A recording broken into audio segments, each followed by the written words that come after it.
مدد طلب کیا کرو صبر اور نماز کے ذریعے سے. یہ دو چیزیں مشکلات میں، مسائل میں، جب انسان کے کئی دشمن کھڑے اس کے خلاف، جب اس کو امامت کے منصب پر فائز کیا گیا ہو، جب اللہ نے اس کو دنیا کے اندر کوئی مقام اور مرتبہ دے رکھا ہو، ایسے میں اس کے لیے کئی مشکلات کھڑی ہو سکتی ہیں. اگر وہ یہ چاہتا ہے کہ وہ کامیابی سے ان مشکلات سے نکل جائے تو اللہ نے کیا فرمایا کہ ایمان والوں مدد طلب کیا کرو صبر و نماز کے ذریعے سے. یہ ہے صبر اور نماز. یہ جو ہے قرآن مجید میں ایمان والوں کو دوسرا خطاب. اس سے پہلے خطاب فرمایا گیا تھا یا ایھا الذین آمنوا لا تقولوا راعنا. پہلا خطاب ایمان والوں سے ڈائریکٹ کہ اے ایمان والوں میرے نبی صلی اللہ علیہ وسلم کو راعنا ہماری رعایت کیجیے، یہ مت کیونکہ اس میں بے ادبی کا شائبہ ہے.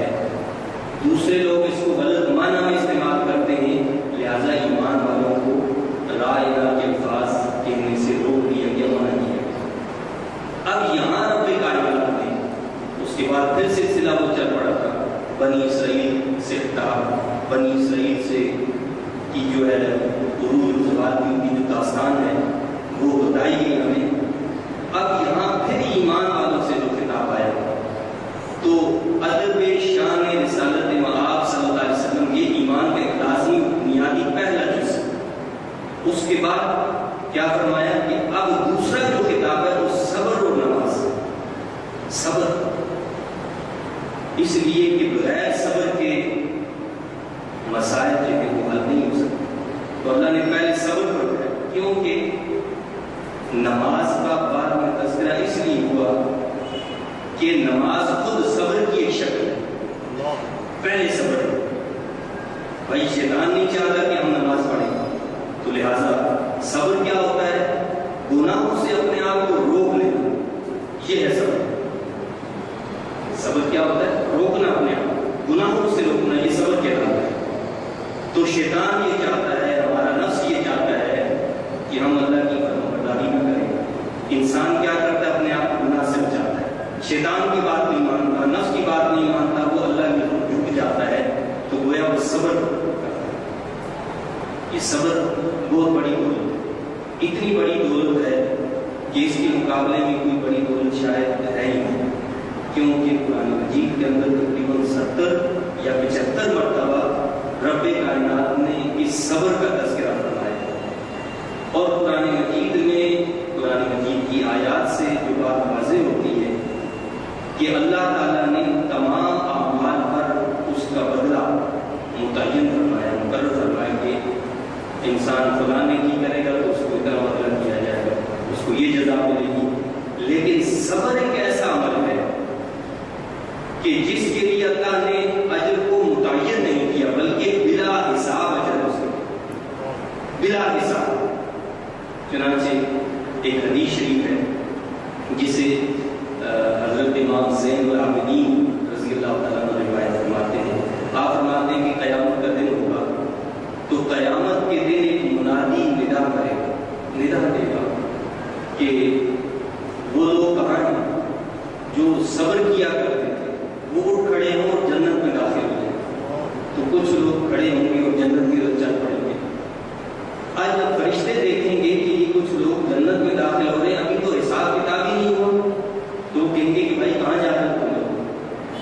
وہ کہیں گے بھائی ہم جنت میں جا رہے ہیں. وہ کہیں گے ابھی حساب کتاب نہیں ہوا، ابھی کہاں سے جنت میں جا رہے ہیں؟ وہ کہیں گے کہ ہاں ایسا ہی ہے، ابھی حساب کتاب نہیں ہوا، ہم حساب کتاب سے پہلے جنت میں داخل ہو گئے. تو فرشتے پوچھیں گے کہ تم کون ہو؟ تو وہ عرض کریں گے کہ ہم صابر لوگ ہیں، صبر کرنے والے لوگ ہیں. ہم کون ہیں؟ صبر کرنے والوں کو حساب کتاب سے پہلے جنت میں داخل کر دیا جاتا ہے. تو یہ صبر اتنا عظیم عمل ہے. تو اور پھر حدیث شریف میں یہ بھی فرمایا گیا کہ الصلاۃ نور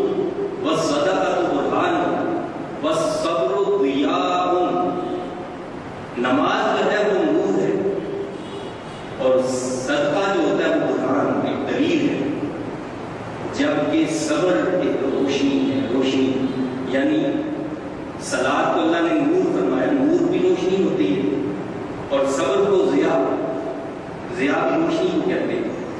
تو صبر اور صلاۃ یہ دونوں روشنیاں ہیں. جہاں روشنی ہو آپ مجھے بتائیے وہاں تاریکی رہ سکتی ہے؟ وہاں تاریکی نہیں رہتی.